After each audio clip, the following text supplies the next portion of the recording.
국민은요, 이제 완벽히 알게 됐습니다. 좌파가 권력을 잡았을 때 사법기관이고 나발이고 정의도 없고, 이거는 박살이다라는 겁니다.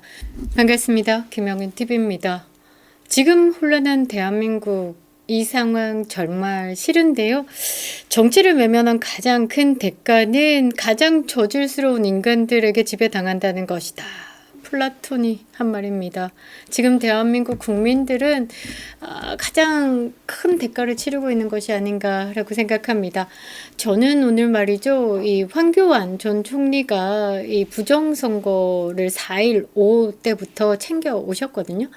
이 4.15 총선부터 부정선거를 알리기 위해서 지금까지 열심히 달려왔습니다. 정치계는 집단 린치를 가했고요. 언론계는 철저하게 무시를 해왔습니다. 그런데도 말이죠. 국민들의 주권을 지키고자 열심히 지금까지 달려왔죠. 4.10 총선도 마찬가지로 사전투표 제도에서 문제가 있었다라고 하면서 지금 진실을 밝히기 위해서 꽤 노력했습니다. 많은 국민들이 알게 됐고, 이영돈 PD 의혹으로 시작했지만 이제는 확신이 든다. 우리가 대한민국의 주권을 지키기 위해서, 자유대한민국을 지키기 위해서, 그리고 윤 어게인을 외치는 이유는 우리가 알고 있다. 대한민국 부정선거로부터 지키겠다. 6.3 대선 앞두고 많은 국민들이 말이죠, 걱정을 하고 그리고 이 다음 세상에 대해서 대비를 하고 있는데, 오늘 이 이재명에 대해서 조금 다행입니다. 파기환송으로 유죄 취지로 떨어졌습니다. 민주당은 말이죠, 급해졌습니다. 이 조희대 대법원장이 사법 방해를 하고 있다라고, 정치에 개입하고 있다라고 이야기를 하지만 그거는 지들이 그렇게 했기 때문이다. 그건 뭐 눈에는 뭐밖에 보이지 않는다라고 하죠. 대법원 앞에서 말이죠, 개딸들이 그렇게 지랄 발광을 하던데, 이 이재명의 파기환송 유죄 취지가 떨어지자마자 계집으로 들어갔습니다. 바로 해산이 되더라고요. 자발적인 윤 어게인 2030들의 집회를 가보면요, 굉장히 뜨겁습니다. 찾고자 하는 것이 목적이 있기 때문에 그 뜨거움을 뭐와 바꿀 수는 없거든요. 그래서 저는 대한민국에 아직도 희망이 있다라고 생각합니다. 한덕수 국무총리도 말이죠, 출마 선언을 했습니다. 자, 이제 우리가 남은 건 말이죠, 이렇게 저질스러운 인간들에게 지배받았던 지난 시간을 과감하게 털어야 한다. 죽을 똥 살 똥 털어야 한다. 정치 개혁을 해야 한다. 내부에서부터 적을 걷어내고 대한민국 정상화를 위해서 우리는 뛰어야 한다라는 겁니다. 자, 오늘 제가 다루고자 하는 것은요, 이 법이 무너지면 이 대한민국 자체가 무너진다라는 겁니다. 그러니까 다시 정확하게 말하면요, 좌파가 권력을 잡으면요, 사법이 죽습니다. 그것의 가장 대표적인 게 이 김건희 여사의 6시간 압수수색과 문재인과 김정숙의 무대응이지 않을까라고 생각을 하는데요. 자, 오늘 대한민국 사법의 이중 잣대는 애써 숨길 필요가 없는 현실이 된 것입니다. 한쪽에서는요, 윤 대통령의 사저가 털렸고요. 사무실, 심지어 직원의 자택까지 압수수색을 당했습니다. 6시간 넘게 진행됐다라고 하는데, 없는 거를 찾을 수는 없는 것이죠. 꽤나 노력했다. 가져가는 건 파란 박스라든지 이런 건 없었고요. 메모장 몇 장 끄적이고 갔다라고 합니다. 그 명분이 말이죠, 인맥도 애매모호한 건진법사라는 민간인입니다. 공적 업무를 맡은 사람도 아니죠. 피의자도 아니고 참고인 신분을 6시간 압수수색한다? 검찰은 전례 없는 강제 수사를 한 것입니다. 반면 문재인 저거 어떻습니까? 양산의 그 아방궁 압수수색 당한 적 없습니다. 책방도 마찬가지고요. 재임 중에 수많은 중대한 국가범죄 의혹에도 불구하고 단 한 번도 압수수색 받지 않았습니다. 가장 충격적인 사건은요, 2018년입니다. 문재인이가 김정은에게 직접 3급 군사기밀로 분류된 한반도 신경제구상을 도금된 USB에 건넨 사건입니다. 그 외에도 말이죠, 서해 공무원 피살 사건에 대한 은폐, 월북몰이를 했죠.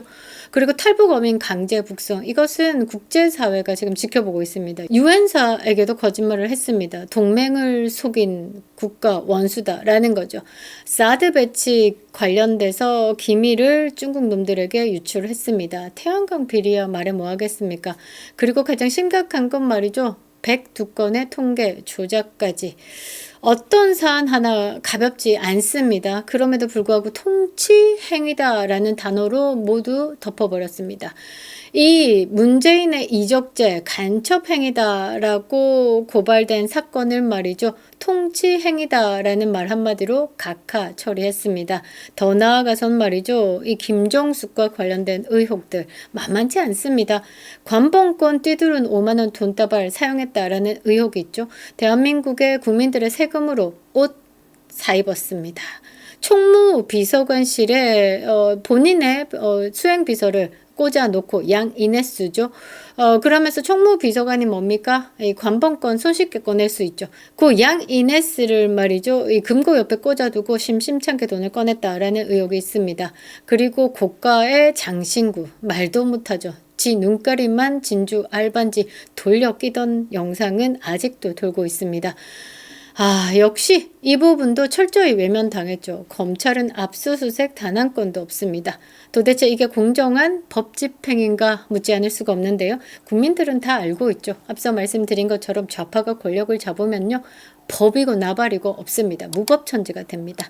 사법이 붕괴한다라는 말이죠. 자, 우리가 바닥을 한번 쳐봤으니 사실 바닥까지 치면 나라가 가루가 될 것 같아서 이쯤에서 그만둬야 될 것 같은데요. 사법의 붕괴와 선택적 정의의 실체에 대해서 한번 알아볼 필요가 있을 것 같습니다. 문재인이 김정은이에게 넘긴 USB, 이거 통치행위일까요? 그리고 김정숙 178번, 200개가 넘는 장신구, 샤넬 자켓, 관봉권 띠두른 돈다발로 쇼핑한 것, 한 번도 수사하지 않은 검찰, 이대로 침묵할 것인지에 대해서도 좀 챙겨봐야 할 것 같고요. 한동훈도 다르지 않다라는 겁니다. 정권을 위한 침묵, 야망을 위한 침묵, 우리가 정리해야 될 인간들이다 라는 것이죠. 영상 시작하겠습니다. 구독과 좋아요 버튼 꼭 눌러주시고요. 끝까지 시청 부탁드리겠습니다. 큰 힘이 되고 있습니다. 자, 2018년입니다. 4월에 문재인이가 김정은에게 금도금된 USB 하나를 건넸습니다. 가까이 촬영을 하지 않았기 때문에 문재인의 입이 어떻게 쪼잘거리냐를 보고 그것으로 어떤 내용을 전달했는가를 막 분석을 하기도 했었는데요. 이 USB가 대한민국 정부가 마련한 한반도 신경제 구상이다라는 정책 자료가 담겨 있다라고 이야기를 하지만 알 수는 없습니다. 3급 군사 기밀 중에 한강 해도도 있었고요. 여러 가지 내용들이 있었습니다. 그런데 거기 비트코인이 꽉 찼는지, 더 큰 대한민국의 군사 기밀이 담겨 있을지, 그리고 얼마 전에 SKT가 2,300만의 유심히 해킹되면서 정보가 탈취됐죠. 그런 정보를 그대로 넘겼는지 2,300만을 넘겨서 5천만 국민의 정보를 넘겼을 수도 있겠다 이런 생각도 들더라고요. 제 개인적인 생각으로 그거보다 더한 일을 했을 것이다 라고 저는 생각을 합니다. 이 김정은에게 넘어간 USB에 담긴 자료는요. 서울고등법원과 서울행정법원이 국가 기밀로 분류한 상급 기밀이었다라고 합니다. 그럼에도 불구하고 이 문죄인이가 북한의 최고 존엄이죠. 김정은이에게 직접 전달했다라는 겁니다. 누가 보더라도 명백한 국가 기밀 유출 행위, 이적죄, 간첩죄다라는 거죠. 그뿐 아닙니다.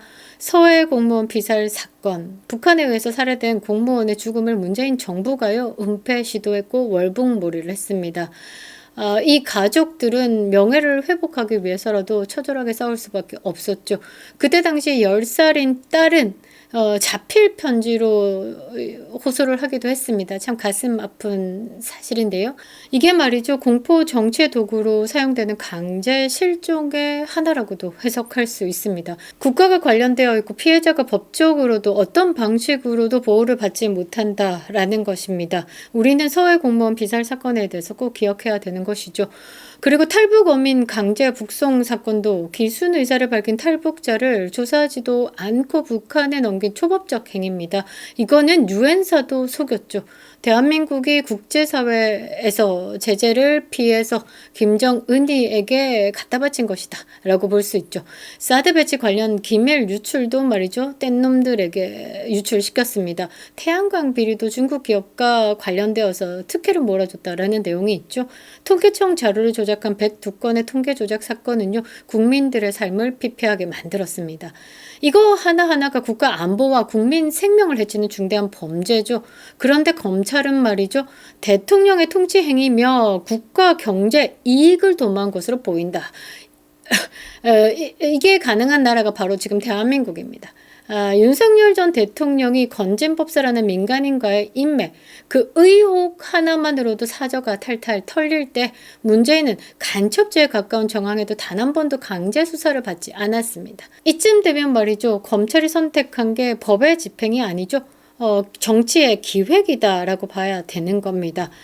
자, 김정숙이가 이 영분이었는지 아니면 관세청의 블랙리스트였는지 저는 후자라고 생각을 하는데요. 공식 직함도 없는 사람이었습니다. 공적인 권한도 없죠. 그런데 국가 예산과 인력을 개인적으로 활용한 정황이 다수 드러났습니다. 관봉권, 이거는 빼도 박도 못하는 문제입니다. 사진과 관계자 진술이 남아있죠.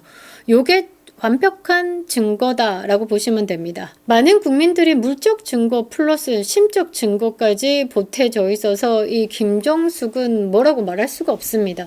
관봉권 띠두른 채 결제를 한 것, 그리고 함께 다니던 수행비서 양이네스와 또 한 사람은 노란 대봉투에 말이죠. 관봉권 띠두른 5만 원 돈다발을 들고 다니면서 결제를 했다라고 합니다. 한 번 결제할 때 뭐 1,000만 원, 2,000만 원 단위로 결제를 했다라고 하면서 그때 의상실 알바가 관봉권 띠두른 돈다발을 사진 찍어서 제보하기도 했죠.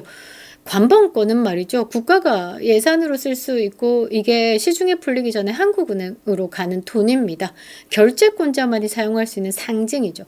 보통 한 줄로 띠가 둘러져 있지만 관봉권은요. 이렇게 십자로 띠가 둘러져 있다라는 겁니다. 대통령조차도 신중히 다루는 권한이죠. 그런 관봉권을 김정숙이가 옆구리에 차고 댕겼다라는 겁니다.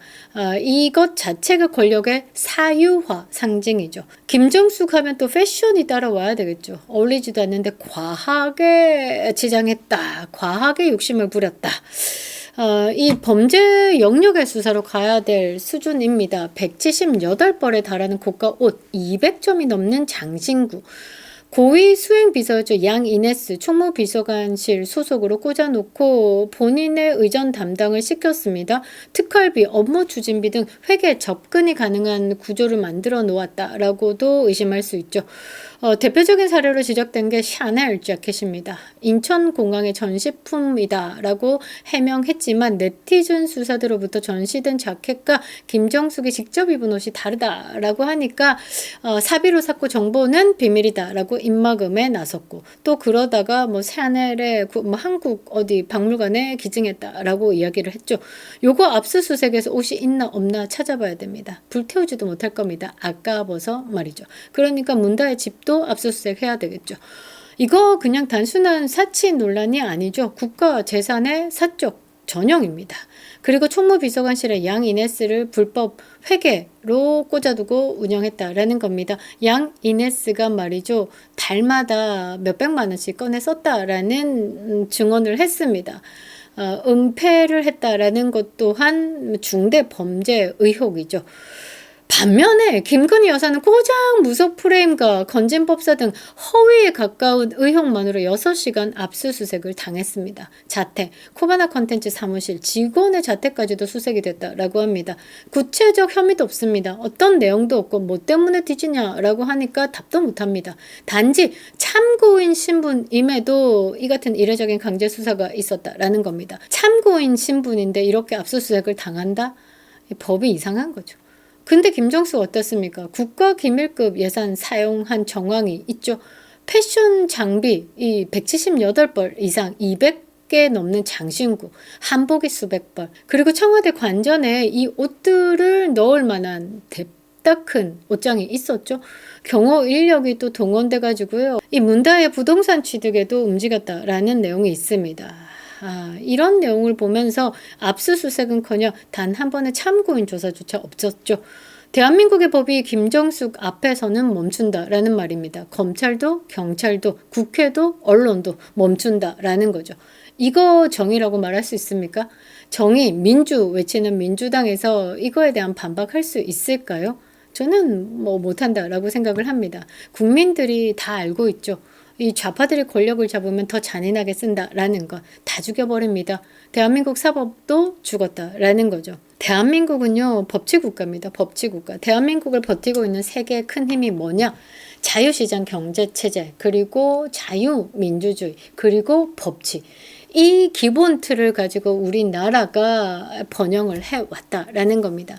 그런데 법치가 누구에게는 칼이 되고 누구에게는 방패가 되는 그 순간 국가는 법의 탈을 쓴 권력의 도구로 전락할 수밖에 없죠. 윤석열 대통령이 2024년 조기 탄핵이라는 초유의 사태를 겪으면서 대통령직에서 물러났습니다. 대한민국 국민들은 가슴을 치죠. 이거는 사기 탄핵이다라고. 그 후에 윤석열 대통령에 대한 수사가 아직도 진행 중입니다. 또 내란죄에 대해서 검찰이 말이죠. 추가적으로 직권남용 혐의가 있다라고 윤석열 대통령을 기소했습니다. 참으로 웃기다라는 말이죠. 아니, 심우영 검찰총장이 아크로비스타 대통령 사저에 함께 살고 있습니다. 동이 다릅니다. 그런데 말이죠. 없습니다. 안 돌아다닙니다. 아니, 검찰총장이 이게 할 짓이냐라는 거죠. 법은 법대로 해야 되는 거 아닙니까? 윤석열 대통령이 대통령직에 물러났는데 직권남용? 대통령을 상대로 직권남용이다. 전방위적 수사, 압박이 계속되고 있습니다. 그런데 문재인과 김정숙에게 그리고 그 측근에게는 어떤 조사도 없다라는 말이죠. 국민은요, 이제 완벽히 알게 됐습니다. 좌파가 권력을 잡았을 때 사법기관이고 나발이고 정의도 없고 이거는 박살이다라는 겁니다. 그리고 이 사법 권력들이 말이죠. 침묵을 선택했다라는 건 그냥 쉽게 생각했을 때 공범이다라고 보시면 될 것 같습니다. 제가 도입 부분에 한동훈도 다르지 않다라고 이야기를 했던 게 뭐냐면 대한민국의 법무부 장관으로서 야망을 위해 침묵하고 또 다른 하나의 권력을 위해서 머리를 꽤나 쓴 것 같습니다. 법무부 장관 시절에 검찰 인력에 대해서 조정을 좀 많이 했죠. 그게 지금 빛을 발한다라고 보는데요. 가장 대표적인 사람이 박세현 고검장이죠. 이 박세현 고검장은 말이죠. 윤석열 대통령 사저에 복귀하자마자 김건희 여사에 대해서 도이치모터스 재수사를 하겠다라고 팔을 걷었습니다. 검찰이 선택적으로 움직이고 있습니다. 이 한동훈은 말이죠. 무속 프레임으로 시달린 김건희 여사를 방어하지 않았습니다. 당 차원에서도 적극적이지 않았다라는 거죠. 오히려 뒤에서 칼을 찔렀습니다. 가족들을 동원한 여론 조작의 의혹이 터졌을 때도 아닥했죠. 침묵은 아까 뭐라고 했죠? 공범이다라고 말씀드렸죠. 당원 게시판 논란에서 자유로울 수 없습니다. 이번 토론회에서도 이 당원 게시판 논란에서 맞나 안 맞나만 말해봐라 라고 이야기했는데 입을 닫았습니다. 그러면서 지금 당내 경선 2위로 올랐죠. 이 부분도 당이 잘못됐다. 아니 보수가 잘못됐다라고 저는 생각합니다. 대통령을 끌어내리는데 가장 앞장섰던 한동훈을 지지한다? 그거는 말이죠. 색이 다른 겁니다. 한동훈을 지지하는 지지층이 개딸들에게 밀려난 문바라고 하죠. 그 문바들이 한동훈을 지지하고 있습니다. 그러니까 보수 성향과는 매우 다르다라고 보시면 되겠죠. 댓글 조작이라든지 댓글 동원이라든지 이런 것들 보면 좌파의 색이 꽤 짙습니다. 이런 힘으로 지금 대한민국의 대통령을 뽑겠다라는 보수 정당의 경선 2위로 올라서는 대한민국의 대통령을 다음 타겟으로 움직이고 있다라는 겁니다. 면죄부를 주면 안 될 것 같습니다. 이런 모습은 말이죠. 정권 유지를 위한 움직임. 문재인과 다를 거 없습니다. 이재명과 다를 거 없습니다. 진영만 보수 진영으로 바뀌었을 뿐 수법이 같다라는 것이죠. 침묵하고 왜곡하고 침탈하고 조작하고 이게 한동훈의 진짜 모습이다라는 겁니다. 일단 정의가 사라진다라는 것은 많은 국민들이 깨닫게 됐고요. 법은 권력의 도구가 됐다라는 것도 참담하지만 그게 현실입니다. 이 모든 것은 대한민국을 붕괴하는 것이죠. 보수가 승리해야지만 자유, 민주주의를 지킬 수 있는 겁니다. 그게 국민이 살 길이고 나라가 살 길이다라는 거죠. 지금 우리는 끝까지 싸워야 합니다. 제가 오늘 부정선거에 대해서 2030이 눈을 뜨고 미래 세대의 삶에 대해서 우리가 달려들겠다라고 하는 모습을 보면서 정말 희망을 가졌는데요. 여러분들 이번 선거 너무너무 중요합니다. 내 삶이 결정이 되고 내 자식의 삶이 결정이 되는 가장 중요한 선거다라는 것이죠. 내 생각이 중요합니다. 우리는 오늘도 윤 어게인을 외치죠. 그립다 윤석열. 김영은 TV였습니다.